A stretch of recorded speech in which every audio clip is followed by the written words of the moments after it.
Maraknya penyalahgunaan narkoba jelas berakibat buruk terhadap kualitas sumber daya manusia Indonesia, yang menjadi salah satu modal pembangunan nasional. Bahaya pengguna narkoba tidak mengenal waktu, tempat, dan strata sosial seseorang. Namun kini Undang-Undang Nomor 35 Tahun 2009 memiliki dua sisi dalam upaya pencegahan, pemberantasan penyalahgunaan dan peredaran gelap narkoba. Di satu sisi, pemerintah bertindak tegas terhadap pengedar dan bandar. Namun, pemerintah juga akan menjamin dan memfasilitasi para korban yang terlanjur menjadi penyalahguna melalui proses rehabilitasi.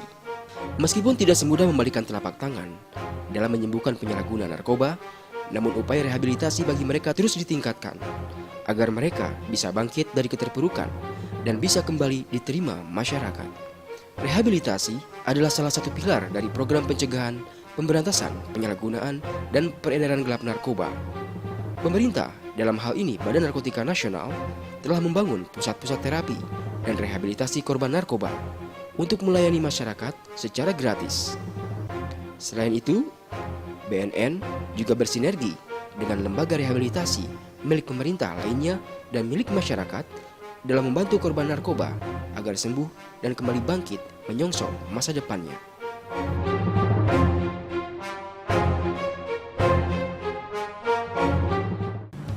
Apa kabar pemirsa?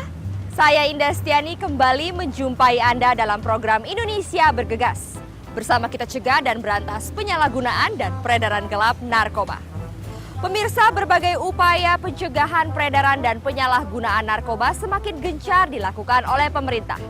Namun kita tidak dapat menutup mata bahwa masih banyak korban narkoba yang perlu juga kita selamatkan. Bangkit dari keterpurukan akibat narkoba tentunya bukan hal yang mudah.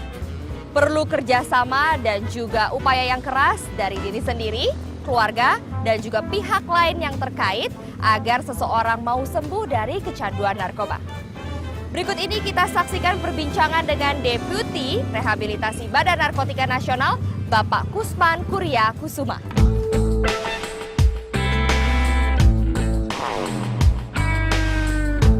Pemerintah telah menyediakan tempat rehabilitasi dan terapi yang melayani secara gratis bagi para korban narkoba.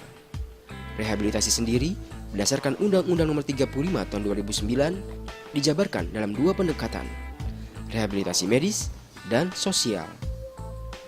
Rehabilitasi medis korban narkoba adalah satu proses kegiatan pengobatan secara terpadu untuk membebaskan pecandu dari ketergantungan narkoba dan penyakit terkait, dengan maksud untuk memulihkan dan atau mengembangkan kemampuan fisik, mental, dan sosial penderita yang bersangkutan.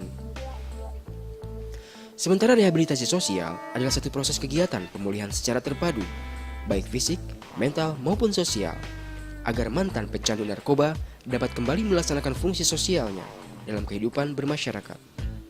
Sebagai vokal poin pemerintah dalam penanganan masalah narkoba, telah merancang dan melaksanakan program-program rehabilitasi yang berjangka panjang dan menyeluruh. Program yang dimulai dari merangkul para pecandu untuk mau direhabilitasi hingga sampai pada tahap para mantan pecandu ini bisa pulih secara fisik dan mental dan dapat kembali diterima di masyarakat.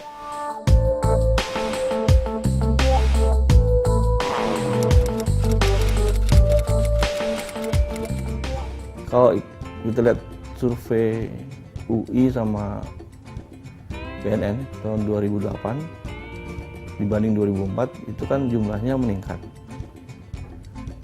Tadinya 1,5 sekarang jadi 1,9 masalah.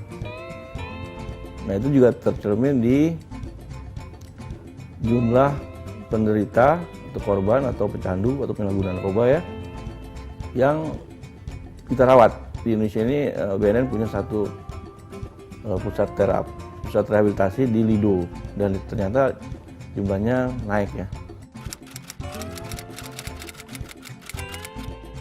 Jadi nuansanya ini korban ya sebenarnya, bukan orang-orang yang sehat gitu ya, ini orang yang terkena. Itu ada 3 pilar, yaitu pertama kita memberdayakan ya, memperkuat fasilitas rehab milik pemerintah. Pilar kedua, memberdayakan, memperkuat fasilitas rehab milik masyarakat. Jadi banyak juga kan milik masyarakat. Nah, ini kita perkuat, kita berdayakan supaya juga ikut peduli atau ikut aktif merehab para pecandu itu. Nah, yang ketiga, yang paling penting ini ya, bukan penting, baru soalnya kan, itu ada direktorat pasca rehab. Jadi direktorat ini nanti mengurus para pecandu yang sudah direhab. Kita follow up ya, kita bantu dia supaya bisa kembali masyarakat ya, jadi orang yang produktif. Nah, kesimpulannya di Putri Rehab saat ini punya keinginan ya membuka lapangan kerja seluas-luasnya untuk para pecandu yang sudah selesai rehab. Memang itu iceberg fenomen namanya. Jadi kan saya bilang tadi bahwa para pecandu itu hanya 0,5% yang tersentuh. Tersentuh artinya dari rehab tuh tersentuh untuk mau berobat. Kenapa dia nggak mau berobat? Satu, katanya biayanya mahal. Padahal enggak. Kita punya fasilitas, kalau misalnya dia nggak mampu ya kita bantu lah semaksimal mungkin. Kedua, dia tuh malu, stigma kan. Nah ini penting. Jadi saya pikir media harus mau juga bantu BNN ya, dalam arti kata membantu pemerintah supaya mensosialisasikan bahwa penyakit ini adalah penyakit yang seperti penyakit layaknya penyakit lain itu. Ketiga, bosan dia. Kadang berobat kok nggak sembuh-sembuh gitu kan. Memang untuk sembuh tuh kata mahal sekali. Yang ada kita yang sering tuh pulih lah, recovery kan. Yang keempat, apalagi hukum, takut dihukum. Padahal enggak, sekarang kalau dia mau berobat ya hukum enggak. Kayak inilah. Nah, jadi hukum itu sekarang udah adil lah untuk para pecandu.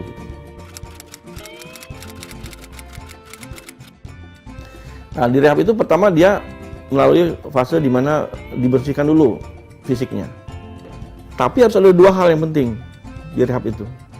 Satu, di rehab itu harus berhubungan dengan yang namanya medis. Yang kedua, di rehab itu harus ada yang namanya cardinal rule. Apa cardinal rule? Di rehab itu harus no drugs, nggak ada drugs. Kedua, no violence, nggak boleh kekerasan. Nah, yang ketiga, no sex. Nah, kalau ada rehab udah menjalankan ini, yang dua tadi, dia baik lah. Untuk para keluarga yang anggotanya, entah saudara, entah anak sendiri dan sebagainya, dan lainnya itu yang memang sudah pasti dia memang pecandu, saya pikir kita harus bantu dia, karena nggak ada orang mau lahir jadi pecandu kan. Jadi cara bantunya gimana? Bantunya itu ya dibawa ke tempat-tempat di mana dia bisa diringankan bebannya. Nah, jadi untuk para keluarga, saya pikir para pecandu tersebut butuh bantuan yang berkesinambungan.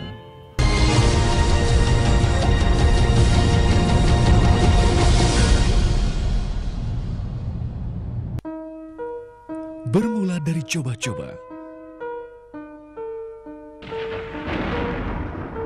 kau terperangkap kenikmatan semu yang membelenggu. Tiba-tiba semua hilang. Kenikmatan berubah menjadi petaka.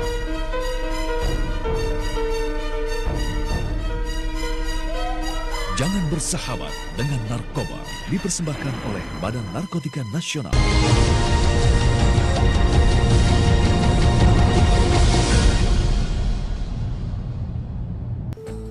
Anda masih bersama saya Indah Stiani dalam program Indonesia Bergegas. Bersama kita cegah dan berantas penyalahgunaan dan peredaran gelap narkoba. Pemirsa, dalam upaya rehabilitasi terdapat dua pendekatan, yaitu rehabilitasi medis dengan melakukan proses kegiatan pengobatan secara terpadu untuk membebaskan pecandu dari ketergantungan narkotika, dan rehabilitasi sosial, yaitu proses kegiatan pemulihan secara terpadu, baik fisik, mental, maupun sosial. Dalam upaya P4GN, Badan Narkotika Nasional juga didukung oleh lembaga pemerintah lain. seperti Kementerian Sosial yang memiliki fungsi untuk mengatasi persoalan dan dampak sosial yang ada pasca proses penanganan rehabilitasi medis.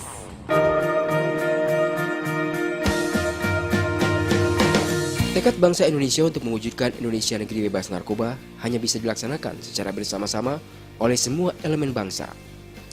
Badan Narkotika Nasional sebagai focal point pemerintah dalam upaya pencegahan, pemberantasan, penyalahgunaan, dan peredaran gelap narkoba atau P4GN didukung oleh kementerian terkait dalam menjalankan kebijakan dan strateginya.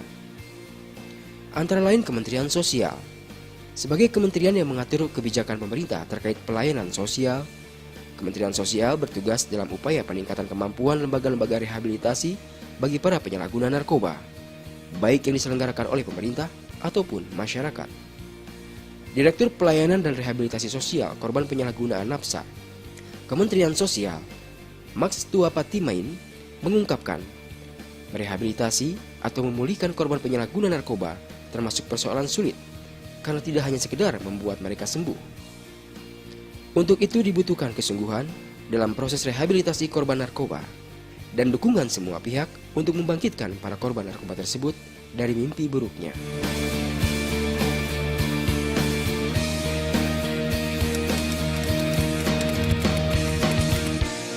Ya, kalau kita bicara tentang masalah narkoba, memang ini menjadi persoalan yang sangat prioritas. Kenapa dikatakan prioritas? Karena memang itu boleh dikatakan sudah menjadi sesuatu yang sangat memprihatinkan. Ya, karena ini sudah merambah mulai dari usia anak-anak, kemudian pemuda remaja, dewasa sampai kepada orang tua, dan itu sudah juga masuk sampai pada kalangan-kalangan, ya boleh dikatakan hampir semua lini yang mengalami masalah narkoba. Oleh karena itu memang kalau dikatakan masalah narkoba ini menjadi masalah yang penting bagi Indonesia untuk segera memerangi masalah narkoba ini secara bersama-sama. Itu yang ingin kita kerjakan secara bersama-sama oleh seluruh elemen dalam masyarakat, baik pemerintah, masyarakat maupun kalangan dunia usaha untuk mengatasi masalah-masalah yang berkaitan dengan narkoba atau nafsa.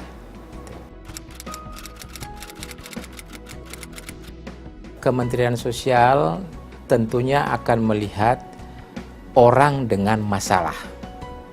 Apakah itu masalah yang berkaitan dengan masalah anak, masalah lanjut usia, masalah orang dengan kecacatan, maupun masalah-masalah gelandangan, pengemis, dan sebagainya. Termasuk juga narkoba bagi masyarakat itu dilihat sebagai masalah sosial. Dan itu harus ditangani oleh Kementerian Sosial. Oleh karena itu permasalahan narkoba ini memang sudah ditangani oleh Kementerian Sosial sejak dulu. Sejak lama, bahwa pemerintah sudah memberikan perhatian yang cukup besar, khususnya Kementerian Sosial, dalam mengatasi masalah-masalah narkotika. Yang tadi saya katakan bahwa Kementerian Sosial memberikan perhatian kepada masalah narkoba ini, tentunya tidak semata-mata kepada individunya, tetapi juga memberikan perhatian kepada keluarga dan lingkungan di mana mereka berada. Kementerian Sosial memiliki lembaga-lembaga rehabilitasi. Kalau boleh saya katakan sekarang ini ada 2 lembaga rehabilitasi yang dikelola langsung oleh Kementerian Sosial, yaitu satu di Bandung, satu di Bogor, dan satu di Medan, Sumatera Utara. Kemudian pada daerah, dinas-dinas sosial juga mengelola ada 6 lembaga rehabilitasi sosial. Antara lain ada di Jakarta, kemudian ada di Bandung, ada di Jogja, ada di Semarang, ada di Surabaya, dan juga ada di Bengkulu. Itu yang dulu sebetulnya itu dikelola oleh Kementerian Sosial, tetapi dengan otonomi daerah maka ini diserahkan kepada daerah untuk mengelola. Masalah narkoba ini tidak bisa ditangani secara parsial. Kementerian Sosial sendiri, Kementerian Kesehatan sendiri, tetapi ini sudah sesuai dengan tugas pokok masing-masing. BNN akan melihat secara keseluruhan yang berkaitan dengan narkotika, Kementerian Kesehatan akan melihat dari pendekatan pelayanan medis kepada korban, Kementerian Sosial akan melihat dari bagaimana kita melakukan upaya-upaya rehabilitasi sosial bagi korban itu sendiri, termasuk keluarga, termasuk lingkungan, dan juga mendorong masyarakat untuk meningkatkan partisipasinya. Bagaimana melakukan upaya-upaya P4GN bagi korban penyalahgunaan narkotika. Sehingga sinergitas antara BNN, Kementerian Sosial dan instansi-instansi lain ini memang sudah kita lakukan secara baik sampai hari ini dan terus akan berjalan sampai bagaimana kita mengatasi persoalan-persoalan narkoba sebagaimana visi yang sudah ditetapkan secara nasional bahwa Indonesia bebas narkoba pada tahun 2015. Bagi kami, bahwa rehabilitasi itu merupakan upaya yang boleh dikatakan yang baik bagi pecandu, penyalahguna, dan pengguna narkotika. Karena bagi mereka pecandu, penyalahguna, dan pengguna narkotika ini adalah korban. Mereka adalah boleh dikatakan sebagai pesakit, orang yang sakit. Bagi seseorang yang telah mendapatkan pelayanan rehabilitasi medis, tentunya secara fisik dia sudah boleh dikatakan bisa melakukan banyak hal. Ya, itu yang diharapkan dari pelayanan medis. Setelah mereka selesai mendapatkan pelayanan medis, maka tentunya mereka harus mendapatkan pelayanan-pelayanan yang disebut dengan rehabilitasi sosial. Jadi di situ adalah diperlukan bagaimana seorang pekerja sosial, bagaimana seorang tenaga yang memberikan pelayanan treatment dan rehabilitasi, bagaimana membangun yang bersangkutan sehingga yang bersangkutan itu sadar bahwa fungsi sosialnya ini harus dipulihkan.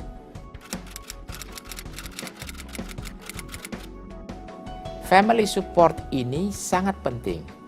Bagaimana seseorang yang telah mendapatkan pelayanan dalam pusat rehabilitasi, kemudian mereka pulang ke rumah, tidak diterima oleh keluarga. Oleh karena itu, kita harus menyiapkan juga keluarga bahwa yang bersangkutan itu adalah merupakan bagian dalam keluarga. Berat atau ringan persoalan atau permasalahan yang dihadapi oleh seseorang, apakah anak atau yang lain, baik dia perempuan atau laki-laki, keluarga harus juga siap menerima dia.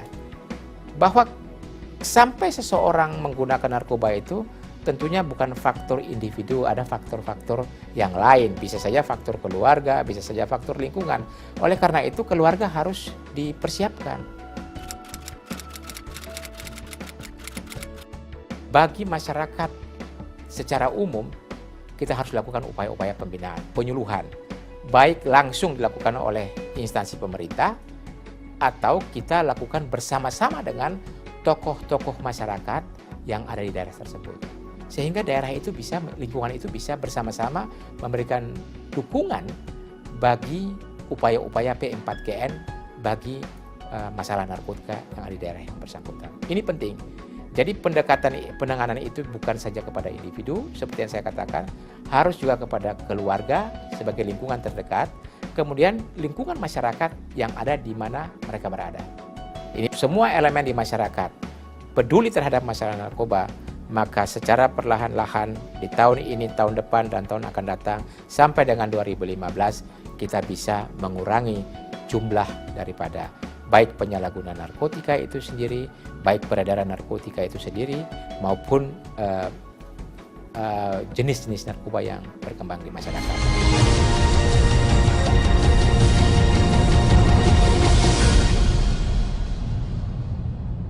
Anak adalah anugerah yang berharga. Tanamkan kepada mereka norma agama, serta rasa saling menghormati dan menyayangi. Jadilah panutan dan tempat mereka bertanya. Kembangkan potensi dan bakat mereka. Ketulusan dan kasih sayang serta bimbingan orang tua adalah pondasi kokoh untuk menghindari penyalahgunaan narkoba. Dipersembahkan oleh Badan Narkotika Nasional.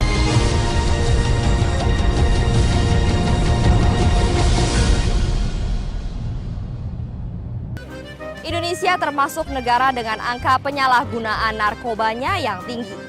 Hal ini mengundang keprihatinan Dr. Andi Hukom, sehingga kemudian ia memilih untuk melibatkan diri dalam berbagai organisasi untuk mencari penyelesaian masalah tersebut.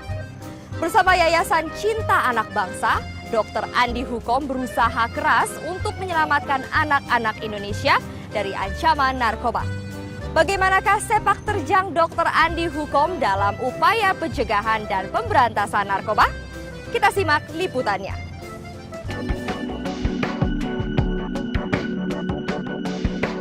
Mencegah lebih baik daripada mengobati.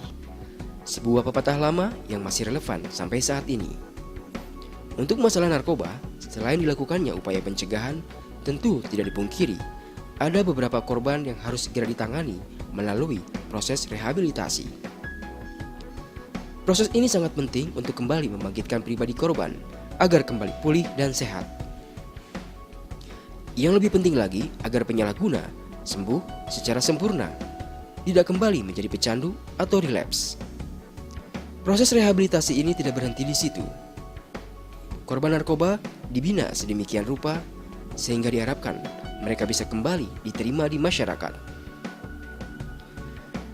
Demikian diungkapkan oleh ahli kesehatan yang telah lama berkecimpung melayani korban narkoba, Dr. Iskandar Irwan Hukom, yang lebih dikenal dengan Dr. Andi Hukom. Bagi Dr. Andi Hukom, bidang penanggulangan dan pencegahan penyalahgunaan narkoba sudah menjadi panggilan hidupnya. Bersama Yayasan Cinta Anak Bangsa, Andi Hukom mendedikasikan dirinya untuk melakukan berbagai aktivitas mengatasi persoalan narkoba. Menurut Dr. Andi, yang paling mengetahui apakah seorang mantan pecandu kambuh atau sembuh total hanya si pecandu sendiri.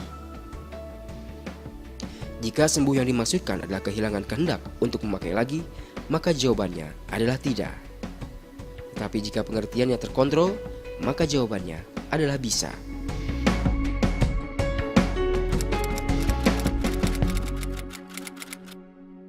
Seharusnya dengan banyaknya dibongkar pabrik-pabrik ya, prediksinya meningkat ya. Hanya kan pola atau trennya kan berubah ya. Dari pengguna opiat sekarang bergeser ke ATS. Nah kalau dinamikanya di pengguna atau pecandu ATS itu agak berbeda. Sehingga asumsinya muncul pemikiran-pemikiran di kalangan pemakai atau pecandu ATS bahwa mereka belum membutuhkan bantuan terapi dan rehabilitasi. Ya, rehabilitasi merupakan satu bagian yang tidak terpisahkan di demand reduction, khususnya bagi mereka-mereka yang berisiko atau yang sudah menjadi pecandu. Sehingga rehabilitasi harus terus digalakkan dan diupayakan, gitu. Hanya rehabilitasi ini nggak mudah prosesnya ya. Pendekatan-pendekatan terapi dan rehabilitasi harus pribadi lepas pribadi. Harus orang per orang atau tailor made. Karena satu pecandu opiat dengan pecandu opiat lainnya dinamikanya bisa saja berbeda. Sangat mungkin berbeda karena ini bicara tentang manusia sih. Kalau pendekatan pengobatannya mungkin bisa sama ya secara medis ya. Misalnya dilakukan terapi substitusi atau obat-obat untuk penanggulangan gejala putus asa, mungkin itu sama dosisnya per kilogram berat badan dan lain sebagainya.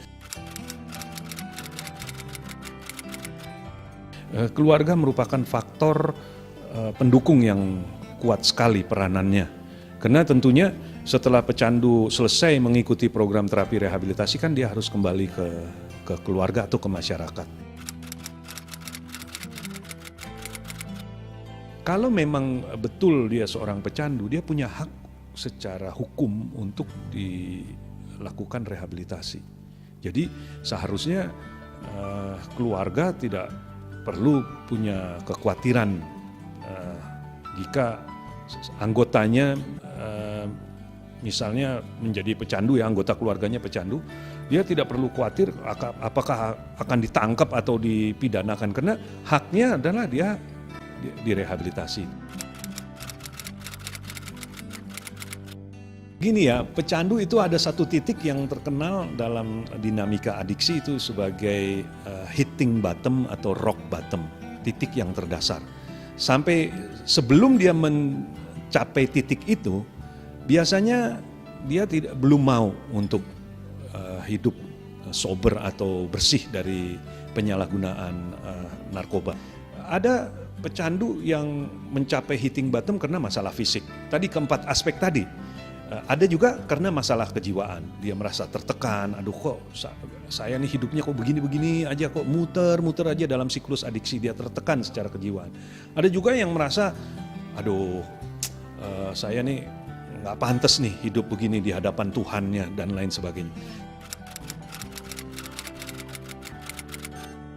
Saya sangat berharap bahwa peran serta masyarakat itu semakin meningkat dalam program-program pencegahan, bahkan juga penanggulangan dari peredaran gelap narkoba. Karena pemerintah, saya punya keyakinan bahwa pemerintah tidak akan pernah bisa mengerjakan masalah ini sendirian, sehingga butuh dari peran serta masyarakat.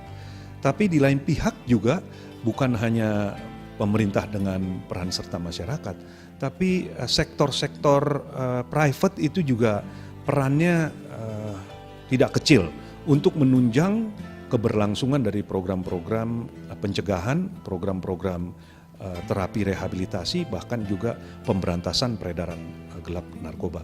Nah, kalau 3 sektor ini bekerja sama, saya yakin kita bisa melihat suatu saat Indonesia itu bebas dari penyalahgunaan dan peredaran gelap narkoba.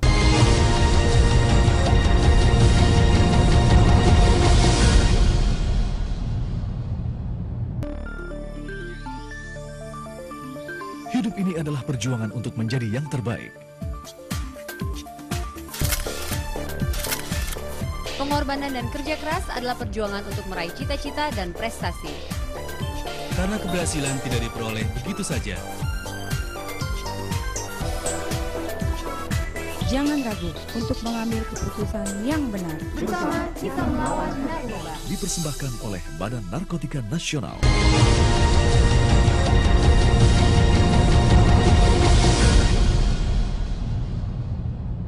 Kini pengguna narkoba tidak lagi dipandang sebagai kriminalitas.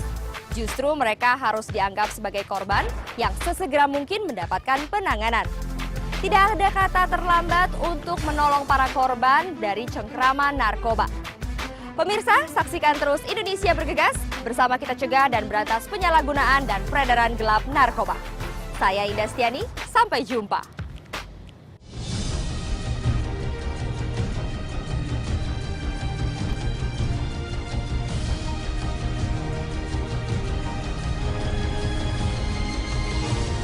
Dipersembahkan oleh Badan Narkotika Nasional.